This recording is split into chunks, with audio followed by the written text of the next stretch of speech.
이거를 녹화를 해가지고 그 유튜브나 이런 데 좀 올려놓을게요. 혹시나 지금 늦게 오시는 분들이나 아니면은 오늘 참석이 좀 어려우신 분들이 그걸 대신해서 보시고 뭐 진도에 문제가 없었으면 좋겠습니다. 그래서 오늘 먼저 그 공유를 하면서 한번 살펴볼게요.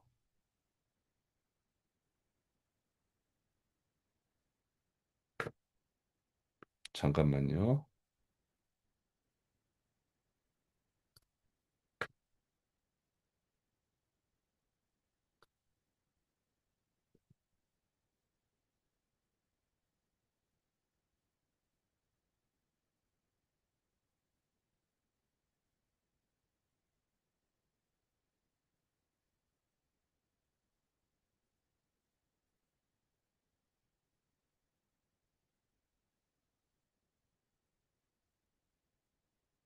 여러분 이거 지금 보이시죠? 네, 이게 줌을 잘 사용 안 해가지고 어, 저희 학교는 좀 특이하게 줌을 사용하지 않아요. 대부분의 학교가 줌을 사용하는데 우리 학교는 뭐 사용하냐면 웹엑스라는 걸 사용해요.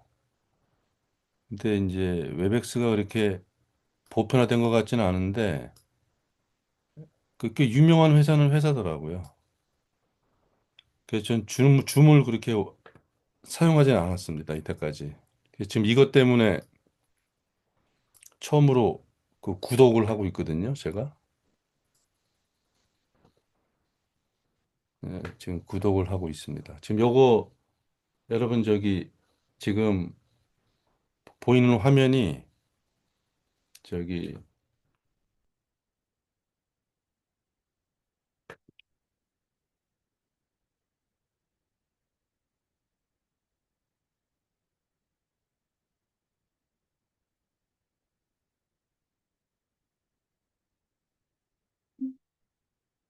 그 보이는 화면이 지금 클로드라는 여러분 이거 지금 보이시죠?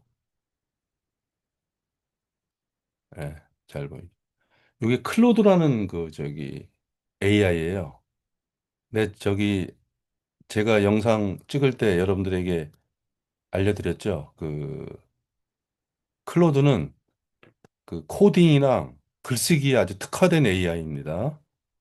우리가 보통 하는 AI 이제 전반적인 AI는 챗 GPT가 가장 좋고 그다음에 우리 대학생들한테 공짜로 풀고 있는 거 1년짜리 공짜로 풀고 있는 제미나이 구글에서 사용하는 거 제미나이가 이겁니다. 저기 지금 이게 제미나이거든요.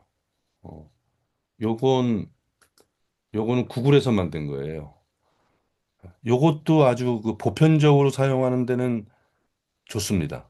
요것도 좋고 챗GPT 요것도 좋고요. 챗GPT는 요거죠. 요거. 이게 챗GPT인데 이것도 뭐 이거는 뭐 지금 최고의 회사니까 이게 이제 가장 보편적으로 많이 사용하는데 그 요거 챗GPT 요거랑 제미나이 요것도 아주 좋습니다. 둘 중 아무거나 사용해도 괜찮아요. 전반적인 거는 다 좋습니다, 이게. 그런데 요 퍼플렉시티라고 있거든요, 요거. 이거는 이제 자료 조사하는데 아주 좋아요. 자료 조사하는데. 그리고 믿음직스러운 그 자료가 많이 자료를 찾아줍니다. 그러니까 할루시네이션이라고 해서 거짓말 많이 친다고 그랬죠. 그 거짓말하는 그 확률이 거의 없어요. 그래서 요거는 상당히 좀 사람들이 좀 믿음을 갖고 쓰는 AI이기도 하죠. 근데 내가 이제 여러분들에게 얘기했듯이 나는 글쓰기를 주로 많이 하잖아요. 그래서 요 클로드를 많이 사용합니다. 클로드 사용한 지는 한 1년 정도 된 것 같아요. 유료로 사용한 거예요. 이게 유료로 1년에 하면은 한 30, 한 2만 원, 3만 원 했거든요. 그 당시에. 근데 그 당시에는 환율이 $1에 1,400 얼마였잖아요. 그래서 좀 비싸게 준 거죠. 근데 요즘에는 아마 환율이 떨어져가지고, 그렇게 비싸지는 않을, 옛날보다 많이 싸졌죠. 근데 요거는 나는 코딩 하는 사람들, 그러니까 개발자들, 그런 사람들이 이걸 많이 사용합니다. 그리고 나 같은 사람도 이거 많이 사용하고요. 글을 많이 쓰니까. 그런데 내가 이걸 왜 보여주냐면 여러분들 이제 전에 내가 그 저기 요거 이제 요거 여러분들 좀 내가 크게 좀 보여드리겠습니다. 안 보일 수도 있는데 이게 뭐냐면 여러분들에게 이제 좀 맨 먼저 처음부터 보겠습니다. 요게 지금 리포트 작성 내용 있죠? 요게 조한진 교수님이 이제 여러분들에게 준 과제예요. 이게 머신러닝을 에 대한 과제입니다. 요게. 근데 이걸 아무리 봐도 잘 모르겠어요, 저도. 그래서 제가 이제 여기에 교수님이 이 과제를 내준 이유가 뭐니? 라고 제가 이 클로드한테 물어봤거든요. 그랬더니 뭐 실전 경험 축적이라든지 하이퍼 파라미터의 영향 이해를 하고 문제 해결 능력 배양하고 뭐 실무 감각을 습득하고 뭐 이런 거래요. 어, 그래서 교육의 목적이 명확하대요. 체화된 학습, 뭐 실무 대비, 자기주도 학습 이런 거라는 거예요. 그래서 이게 뭐에 대한 과제냐라고 물어봤더니 그 과목명을 물어보더라고요. 그래서 내가 이게 머신러닝의 이해라는 과목이야라고 했더니 또 이런 대답을 해줬습니다. 근데 내가 뭐 에폭이라든지 옵티마이저, 뭐 로스 펑션 이게 무슨 개념이야? 이런 거 자꾸 물어보는데 그랬더니 뭐 에폭은 이런 거고 옵티마이저는 이런 거고 뭐 로스 펑션은 뭐 이런 거다. 이렇게 비유하자면 에폭은 반복하는 거를 얘기하는 거고 그다음에 옵티마이저는 어떤 방법으로 공부할 거냐 그거를 물어보는 거고 로스 펑션은 이제 반복해서 학습했잖아요. 이런 방법으로. 그런데 그 결과물이 몇 점이냐.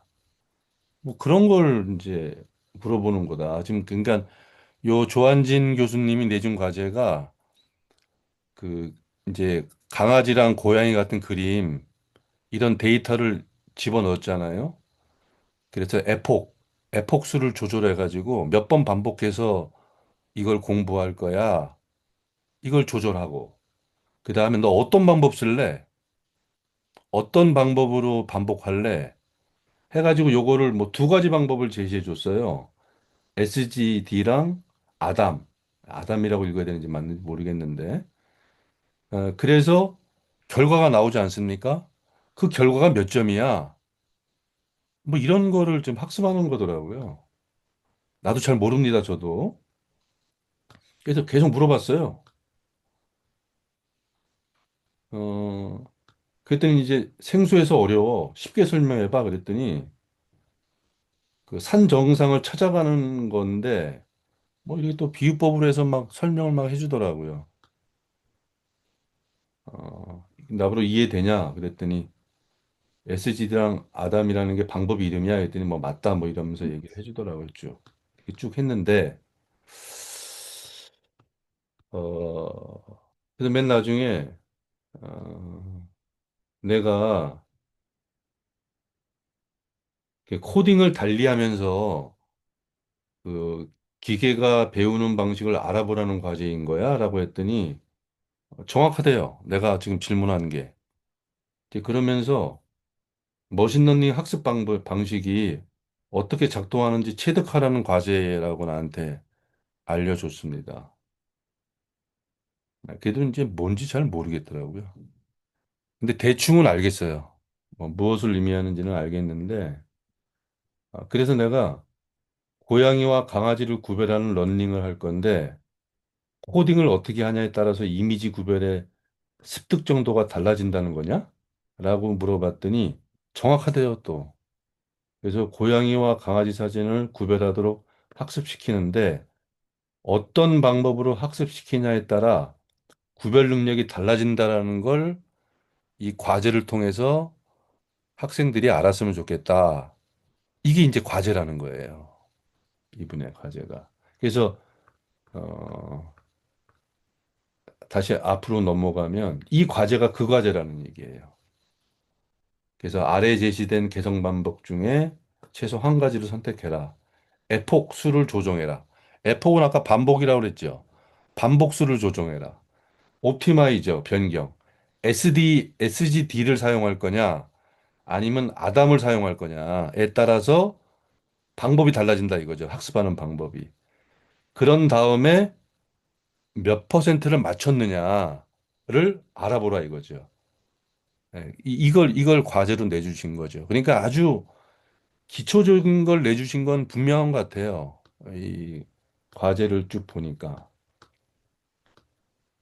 그래도 그 뭐 에폭스를 조정해라, 뭐 그다음에 방법을 바꿔라, 그다음에 뭐 로스 펑션을 알아내라, 뭐 이런 게 그 쉽진 않죠. 뭘 어떻게 하라는지도 잘 모르겠고. 그래서 내가 저기 좀 노골적으로 물어봤어요. 그런데 일반인이 이러한 과정을 배우거나 익히는 게 실제 AI를 사용하는 데 있어서 유익한 게 있어? 라고 제가 그 지금 챗 GPT한테, 아니 저기 클로드한테 물어봤거든요. 그래, 알았어. 알았는데 강아지와 고양이를 구별하는 것을 몇 번 반복할 거냐? 데이터를 몇 번 반복할 거냐? 그 다음에 어떤 방법으로 쓸 거냐? 그래서 어떤 방법을 쓰냐에 따라서 로스 펑션, 그러니까 실수하거나 정확히 구별해내는 것이 어떻게 차이가 나느냐. 이런 거를 이제 코딩하는 걸 배워가지고 우리에게 학습을 시킨 거죠. 뭐, 그러니까 컴퓨터가, AI가 이런 식으로 과정을 반복하면서 고양이와 뭐 강아지를 구별해. 그러려면 코딩을 이렇게 해야 돼. 라는 걸 가르쳐 준 수업이었다고 이제 저는 이해했어요. 그래서 그러면 이게 우리한테 뭐가 유익하냐? 우리가 뭐 챗 GPT나 뭐 저기 뭐 클로드나 이런 걸 사용하는 데 있어서 뭐가 유익한 거야? 이런 어려운 코딩 과정을 배워가지고 그랬더니 솔직히 말하면 일반인이 일상에서 AI를 사용하는 데는 거의 도움이 안 된대요. 거의 도움이 안 된다. 그래서 내가 솔직하긴 한데 좀 허무하다 그런 생각이 좀 들었습니다. 그러니까 챗 GPT를 쓰거나 이미지 생성 AI를 쓰는데 옵티마이저를 알 필요는 없는 거 아닌가? 뭐 얘가 또 요거는 지금 내가 얘기한 게 아니라 클로드가 얘기해 준 겁니다. 그럼 왜 배우냐? 왜 배우냐? 자기가 이제 대답을 한 거예요. AI를 개발하거나 뭐 이런 거가 하는 사람한테 필요하다 이러는 거죠. 그러니까 개발자들, 그러니까 프로그래밍 하는 사람들 있잖아요. 그런 사람들에겐 필요하다 이거죠. 그리고 AI 관련 직무 종사자한테도 필요하다. 그러니까 데이터 과학자라든가 아니면 이게 뭐야? 머신러닝인가요? 엔지니어라든가 AI 연구자들 이런 사람한테겐 필요하다. 그다음에 AI 의사 결정권자 이건 뭐 하는 사람인지 모르겠는데 이런 사람한테도 필요하다. 그다음에 교양으로서도 좀 필요하다라고 했어요. 근데 아까 일반인이 사용하는데 별로 도움이 안 된다고 하는데 또 교양으로서는 필요하다라고 한 거 보니까 자기도 왔다 갔다 하는 말 같아요, 지금. 뭐 이렇게 좀 왔다 갔다 하고 있습니다, 자기도. 제 생각에는. 그러면서 비유를 했어요. 자동차 운전하는 게 AI 사용이라면 이 과제는 자동차를 정비하는 거라는 거예요. 근데 우리 다 운전해 보시면 알겠지만 우리가 뭐 운전은 저도 오래 했지만은 제가 뭐 정비를 할 일이 있나요? 정비할 일이 있으면 공업사를 가면 되는 거죠. 그러니까 대부분 운전만 하면 되지 정비사나 뭐 자동차 회사 직원은 아니니까 그 내부 원리는 알아야 할 필요가 없는 거 아니냐라는 생각이 들었어요. 근데 내 생각은 어떠냐고 물어보는 거예요, 또.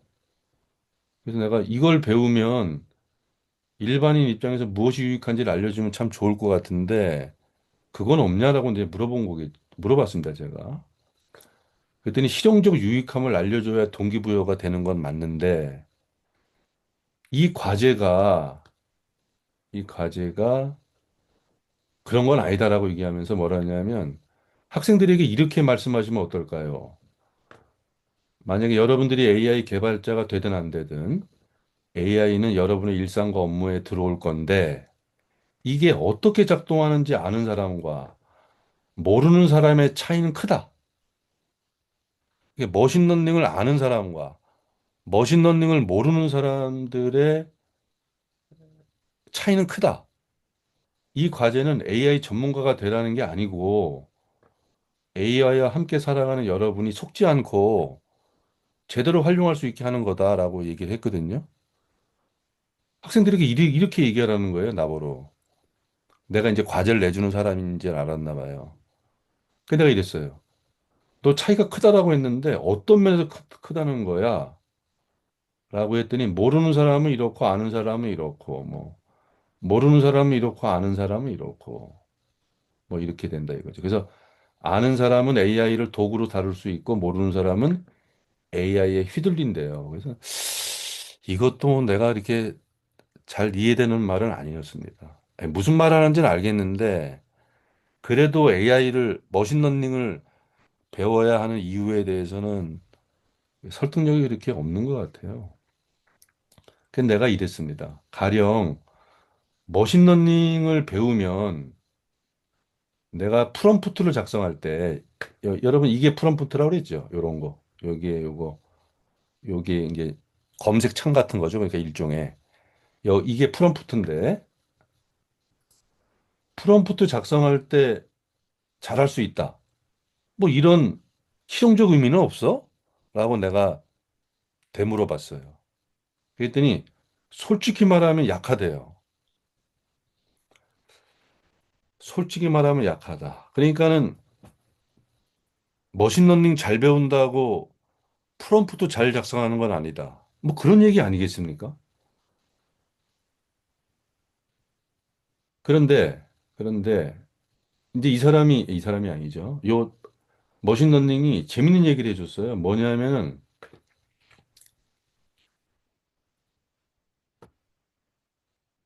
저는 이 말이 좀 그 와닿았어요. AI 작동 원리를 이해하는데 AI는 패턴 학습이다.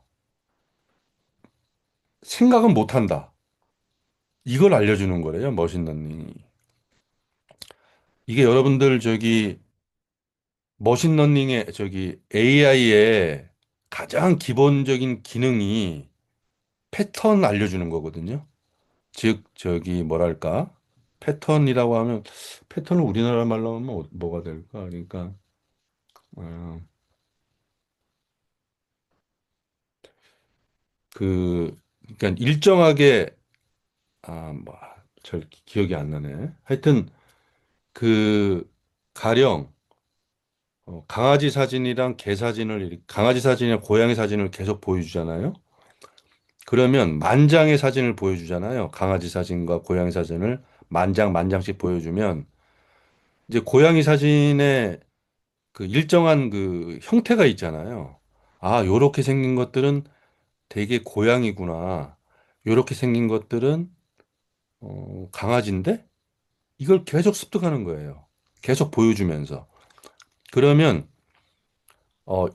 요런 거 요렇게 생기고 뭐 요렇게 얼굴이 요렇게 생기고 몸통이 요렇게 생기고 다리 길이는 요렇고 뭐 요러한 패턴을 갖고 있으면 강아지구나.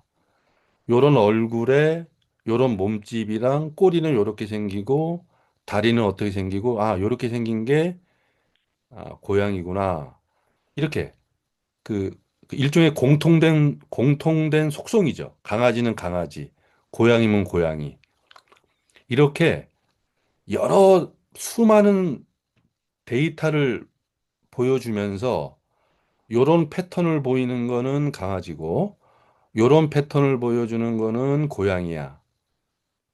이런 거는 잘한다 이거예요.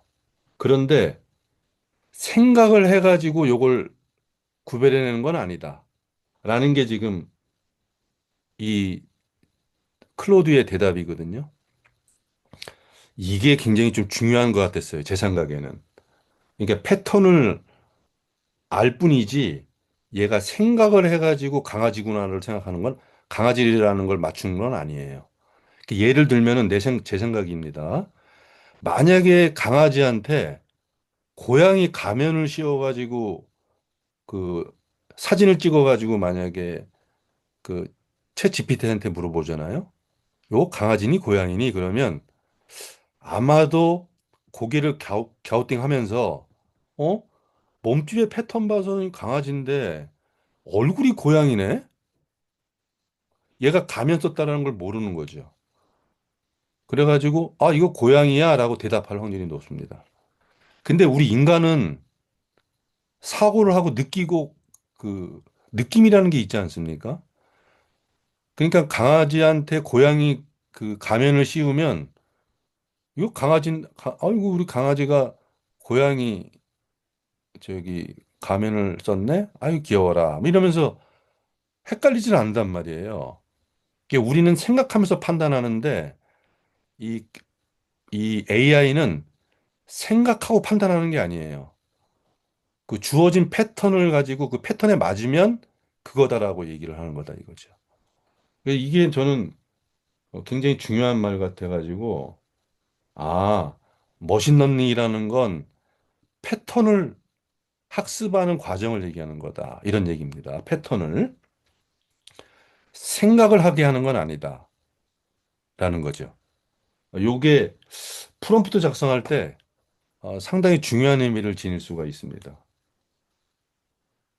그래서 프롬프트를 잘 쓰려면 프롬프트 머신이 답이다. 그래서 굳이 따지면 AI가 뭔지 이해하는 교양 수준이고 학생들에게는 실용성을 강조할 수가 있다. 그래서 내가 이걸 물어봤어요. 이게 중요한 것 같은데 AI는 패턴을 학습하는 걸 뿐이지 사고는 못한다. 창의적 추론을 기대하는 프롬프트보다는 명확한 지시를 효과적으로 알려주게 하는 게 중요하다. 그러니까 여러분들 AI랑 대화할 때는 인간이랑 대화하는 식으로 대화했다가는 여러분들이 원하는 답을 못 찾아낼 수 있다 이런 얘기입니다. 아, 얘가 이거 생각하겠지. 라고 감안하고 AI한테 질문을 하면 여러분들이 원하는 질문이 안 나올 수 있어요. 내가 이제 저기 간단히 예를 들면 그렇습니다. 그러니까 내가 이제 명함을 하나 만들었거든요. 명함도 만들고 뭐 저는 그 학습 자료를 만들잖아요. 학생들에게 제시할 문서를 만들면 그 챗 GPT한테나 뭐 얘네 저기 그 AI한테 주면서 시각적으로 좀 좋게 만들어 줄래? 이렇게 내가 자주 하거든요. 그러면 아주 잘 만들어 줘요.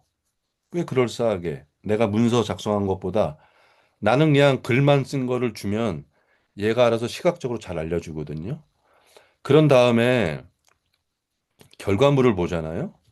그럼 내가 볼 때, 요건 잠깐 요거 옆으로 좀, 저기 우측으로 좀 살짝 옆으로 옮겼으면 좋겠는데? 뭐 위치를. 그 내가 얘한테 다시 질문해요. 다시 이제 프롬프트에 이렇게 씁니다. 요 A라는 문구 있잖아. 요거 옆으로 잠깐만, 살짝만 옆으로 해줘. 라는 말을 하잖아요. 그러고 나서 이제 또 지금 알았대요. 알았다고 이제 고치는데 보여주는데 똑같아요. 근데 내가 우리 학생들에게 만약에 야, 살짝 일로 좀 옮겨봐. 그러면 옮기거든요. 살짝. 근데 얘는 살짝을 모르는 거예요. 알고 봤더니. 어떻게 해야 되냐? 0.5cm를 옆으로 옮겨줘. 이렇게 프롬프트를 작성해야 돼요. 그러니까 인간을 대하듯 그 질문을 던졌다가는 여러분들이 원하는 답을 안 나올 수 있습니다. 그래서 내가 0.5cm 옮겨줘 했더니 옮겨주더라고요. 정확하게 내가 원하는 위치에 옮겨주더라고요. 예를 들면 뭐 0.5 옮겼는데 너무 옮긴 것 같다. 그러면 0.3 다시 땡겨줘. 그럼 다 땡겨주거든요. 이렇게 얘가 뭘 종합적으로 판단해가지고 여러분들에게 답을 내주는 게 아니고 배운 패턴에 기반해서 답을 내줘요. 그러니까 머신러닝의 코딩을 우리는 사실은 배우는 것은 그렇게 효율적이지는 않은데 우리에게 효능감을 주지는 않거든요.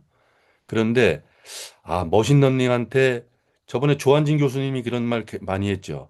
데이터를 뭐 만 개를 주고 그다음에 뭐 순서를 바꾸고 배경을 막 여러 가지를 주고 막 이런 걸 계속 데이터를 집어넣는다고 하지 않았습니까?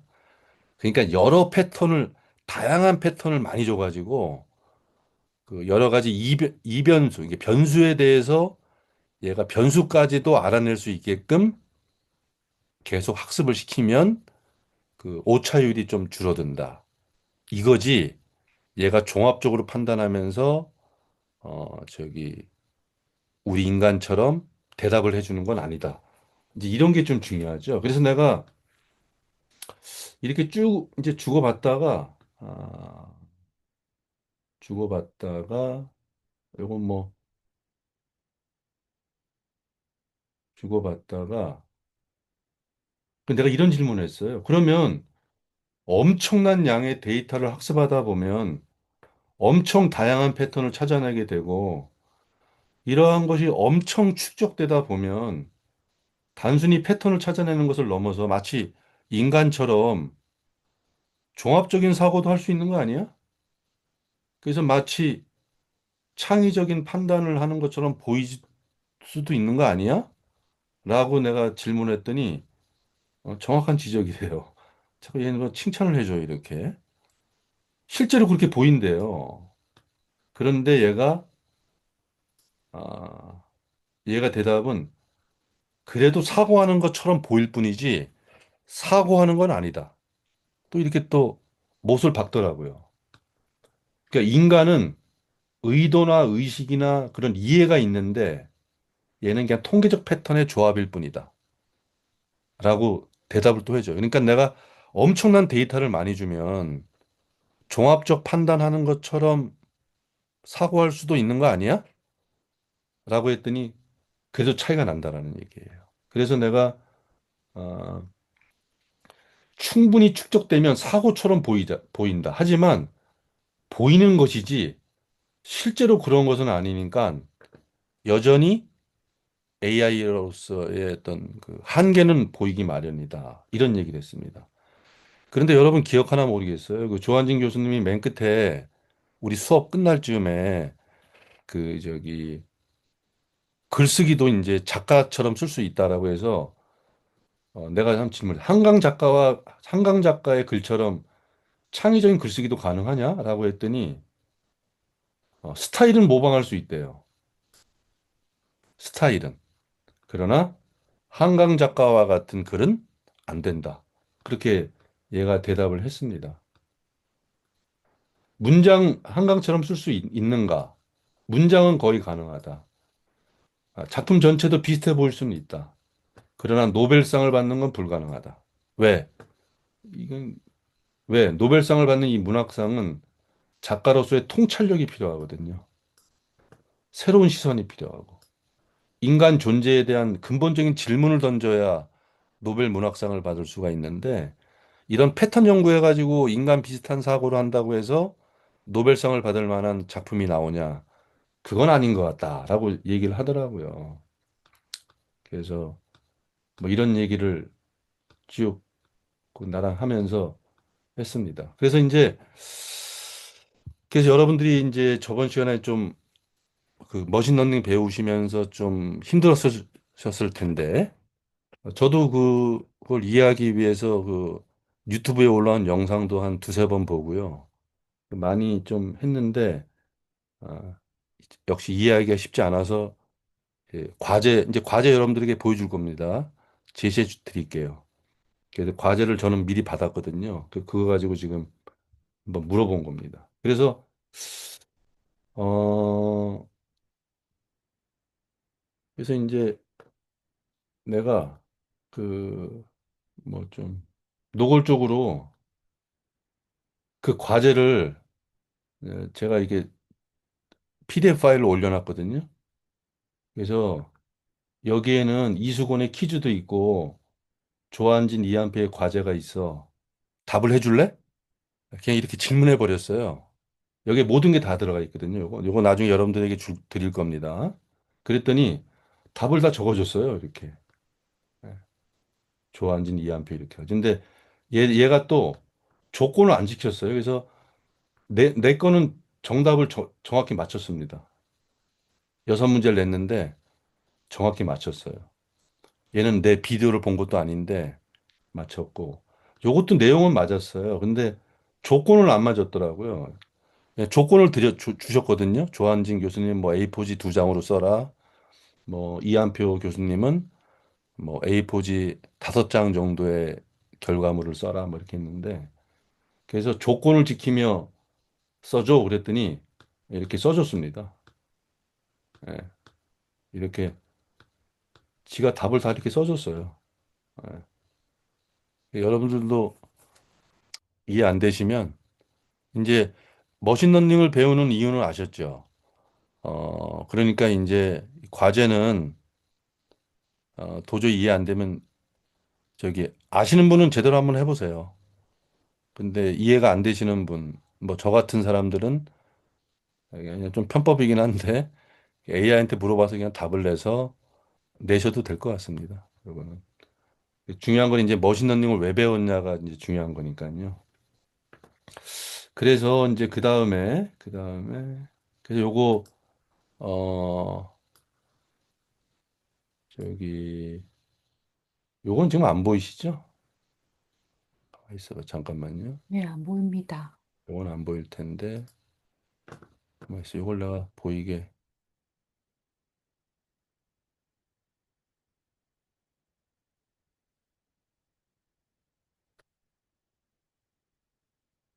보이시나 이제? 한글 보여요? 아, 안 보이네. 공유 눌러야 돼. 작은 글씨로, 이제 큰 글씨로 보여. 요건 예. 한글이고 또 다시 공유할 게 또 하나 있는데요. 어, 요거.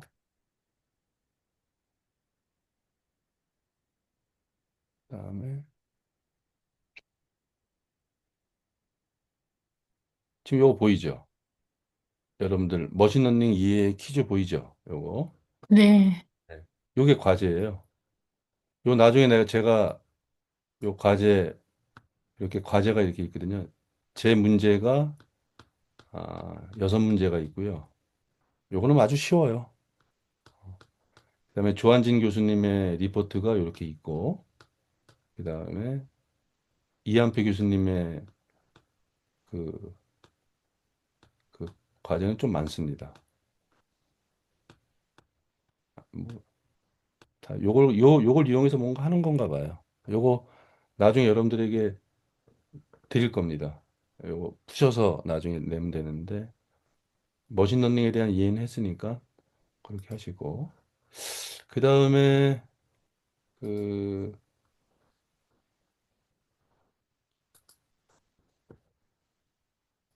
그래서, 그래서 한번 정리를 하면은, 그 AI 작동 원리는 그 패턴을 찾는 거라 그랬죠. 이게 뭐가 다르냐면 말이죠. 논문 같은 거 요약하라고 하면 1분 만에 1분도 안 걸려요. 요약하는데. 근데 얘가 왜 어떻게 요약하는지를 내가 알아봤더니 논문이 보통 하나에 한 20페이지에 30페이지 되는데 이걸 1분도 안 돼서 얘가 요점을 파악하거든요. 그래서 내가 어떻게 이렇게 가능한가 봤더니 인간처럼 내용을 이해하는 게 아니래요. 아니고 뭘 이해하냐면 어느 위치에 중요한 정보가 있다는 걸 얘가 패턴을 알아낸 거야. 그러니까 이런 말 다음에 중요한 말이 있는 거예요. 결론적으로 뭐 이런 말 다음에. 그 다음에 서론과 결론에서 중요한 말이 많아요. 그 다음에 문단의 앞부분에 각 문단들이 있죠. 앞부분에 중요한 말들이 많아요. 얘가 그 패턴을 알아낸 거예요. 그러니까 거기 있는 말을 뽑아낸 겁니다. 그러니까는 이걸 가지고 중요하게 찾아냈다고 하면 오산일 가능성이 커요. 그래서 만약에 우리 학회에서 심사라고 하거든요. 간혹 가다 저한테 심사가 오는데 그 심사할 때 시간이 쫓기면 그냥 원래 제가 읽고 하거든요. 한 일주일 걸려요. 그런데 그거를 AI한테 집어넣은 다음에 그 PDF 파일을 올려놓은 다음에 중요한 것 좀 요약해봐. 그럼 요약을 해줘요. 그런데 이런 식으로 요약한 거예요. 결론적으로라는 말이 나올 때 뭐 서론과 결론, 그다음에 문단의 앞부분, 그다음에 초록이라고 그 논문을 요약해 놓은 거 있거든요. 그걸 가지고 얘가 대답을 해줘요. 그러니까 그거 갖고 심사했다가는 좀 낭패를 볼 수가 있죠. 그러니까 이런 거를 알기 때문에 얘가 요약한 걸 그대로 믿고 내가 심사할 수는 없어요. 그래서 자꾸 내가 물어봅니다. 얘한테. 자꾸 물어봐요. 너 주장이 이거라고 했는데 근거는 뭐야? 라고 내가 질문할 때도 있고, 이 근거는 타당하다고 생각하니? 뭐 질문할 때도 있고, 그 다음에, 아, 야, 이 결론이라면 누구나 알고 있는 결론 같은데? 너무 상식적이지 않니? 이런 것도 질문해요. 그러니까 이 패턴으로 얘가 논문을 요약한다는 걸 알기 때문에 내가 계속해서 대화를 합니다. 그래서 검색이 아닌 대화라는 거죠. 얘는 패턴으로만 알려줄 뿐입니다.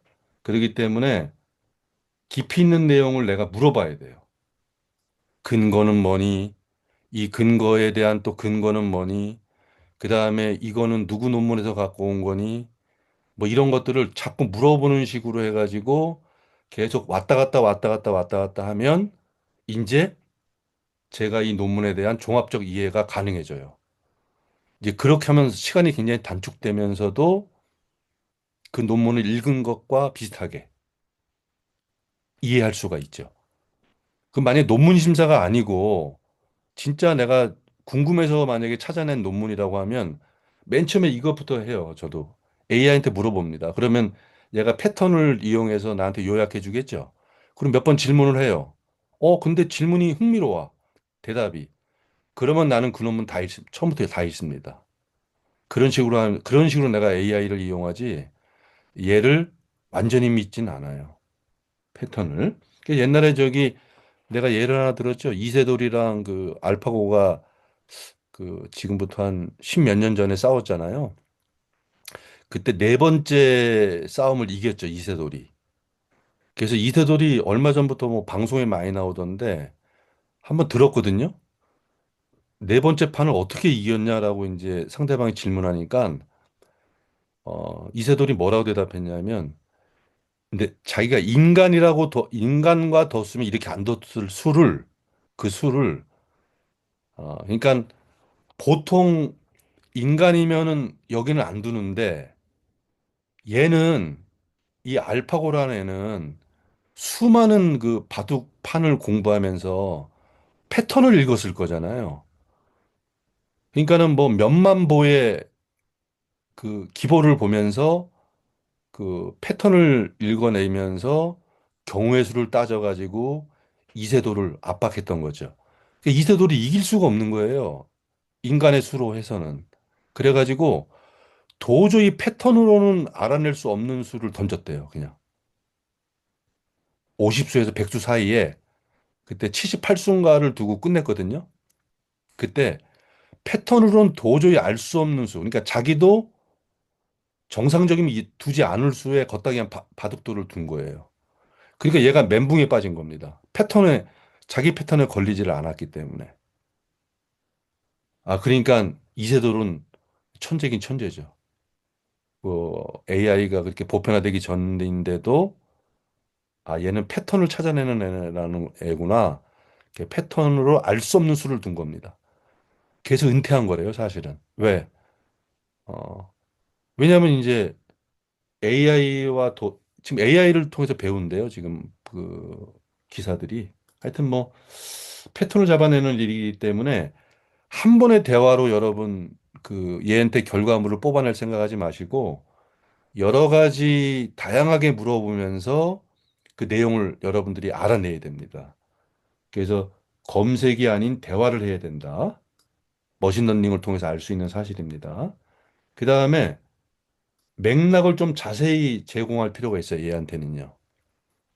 맥락을 내가 이런 걸 물어보는 맥락을 좀 자세히 대답을 해줘가지고 자세히 그 프롬프트에 작성을 해가지고 얘가 알고 있는 패턴을 저기 내가 궁금한 것으로 대답할 수 있게끔 자꾸 그 조건을 자꾸 주는 거죠. 그러면 그 조건에 맞게끔 얘가 패턴 학습을 했기 때문에 조건에 맞게끔 나한테 정보를 준다 이거죠. 그리고 어, 예를 제시해 주는 게 좋대요. 너 이렇게 해줘. 내가 예를 하나 주는 겁니다. 예를 주면서 이렇게 대답해 줘. 그 다음에 스텝 바이 스텝. 그 단계를 밟아가면서 생각 좀 해라. 그 다음에 역할 부여. 네가 심사자야. 너가 심사자 입장에서 해줘. 예를 들면 이런 식의 그 프롬프트를 작성하면은 AI를 아주 잘 이용할 수가 있다라는 거죠. 특히나 1번 같은 게 중요합니다.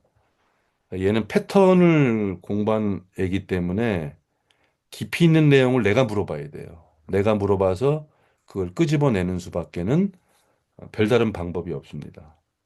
그래서 우리가 이제 기성세대가 이런 걸 좀 알아둬야 되는데 어, 우리는 그 경험과 노하우가 많이 있거든요. 젊은 사람이 갖지 못한 우리의 장점은 경험적으로 이러면 이런 건데 라는 걸 많이 알고 있습니다. 그래서 그 AI한테 휘둘리지 않고 어, 결과물이 나오면 그 결과물에 대해서 우리가 질문을 할 수가 있죠. 물어볼 수가 있습니다. 그래서 오히려 기성세대가 더 잘 AI를 이해할 수가 있고 더 잘 활용할 수가 있다. 우리의 노력에 달려 있다. 이런 얘기를 좀 마지막으로 하고 싶습니다. 그래서 머신러닝으로 알 수 있는 그 우리의 교훈은 요 정도 그 패턴을 잡아낼 뿐이다. 검색이 아닌 대화. 그러니까 한 번으로 그 프롬프트를 던져가지고 나온 답변에 만족해가지고 긁어서 쓰는 식은 하지 말아라. 대화를 계속하면서 그 답을 유도해내라. 그러면 아주 유용한 도구가 될 수가 있다 이겁니다. 그래서 아까 우리 벌써 내가 그 과제문을 가지고 벌써 나랑 대화한 게 지금 이렇게 많거든요. 그 간단한 대답 하나 찾아내는데도 이렇게 시간이 많이 걸렸어요. 이렇게 많은 걸 주고받고 하면서 얘는 사고를 하는 애가 아니고 패턴을 하는 애구나. 패턴을 알아내는 애구나. 이게 머신러닝은 패턴을 학습시키는 거지 사고를 학습시키는 건 아니다. 이런 걸 알아내는데 이렇게 많은 그 대화가 오고 갔거든요. 여러분들도 요거 하나 명심해 주시기 바랍니다. 지금 8시인데 이제 좀 쉬었다가 이제 오늘 수업 주제인 그 자기소개서 쓰는 방식에 대해서 알 건데 이것도 역시 우리가 저기 했듯이 여러 가지 대화를 통해서 자기소개서 쓰는 방식에 대해서 좀 알아볼 예정입니다. 한 8시 10분 정도까지 쉬고 8시 10분에 다시 한번 시작하겠습니다.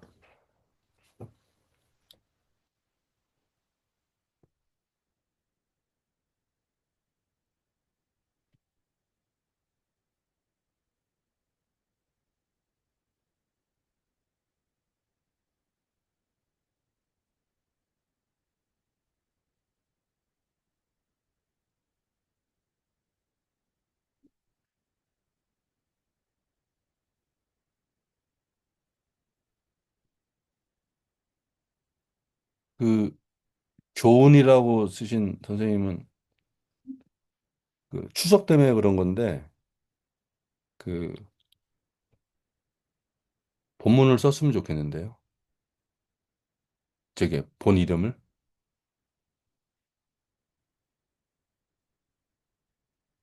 조수정 선생님이신가?